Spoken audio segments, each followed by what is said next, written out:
চলে আসলাম আজকে খুব সুন্দর একটা ইভেন্টসে, যেটার নাম হচ্ছে পশ ইভেন্ট। আর এই ইভেন্টটা ছিল গুলশান লেডিস ক্লাবে। প্রতিবারের মতো পশ ইভেন্ট কিন্তু প্রতি মাসে খুব সুন্দর করে ওয়েডিং ফেস্টিভ্যালে কিন্তু এই ইভেন্ট রাখছে।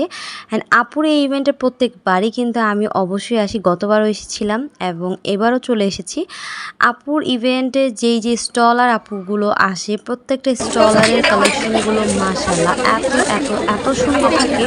ফার্স্টে হচ্ছে আমি যে স্টলে আসি, আপুর হচ্ছে অনেক সুন্দর সুন্দর কিছু মিনি স্কার্ট কালেকশন অ্যান্ড হচ্ছে কিছু ড্রেস কালেকশন ছিল, শাড়ি কালেকশন ছিল। তো প্রত্যেকটা কালেকশন আপু খুবই সুন্দর করে আমাকে দেখাচ্ছিল। অ্যান্ড হচ্ছে এই ইভেন্টের যে অর্গানাইজার মাইমুনা আজাদ আপু আমাকে বলছিল যে আফিফা, তুমি খুব সুন্দর করে একটা ব্লগের ভিডিও বানিয়ে ফেলো। তো আমিও করলাম, যেই কথা সেই কাজ, দ্রুত করে চলে গেলাম ব্লগের ভিডিও বানাতে। আর হচ্ছে এই আপুটার এত সুন্দর সুন্দর কিছু কালেকশন ছিল, জুয়েলারিও ছিল। ড্রেসের পাশাপাশি সে কিন্তু খুবই বাহিরের কিছু প্রোডাক্ট, অথেন্টিক প্রোডাক্ট নিয়ে কিন্তু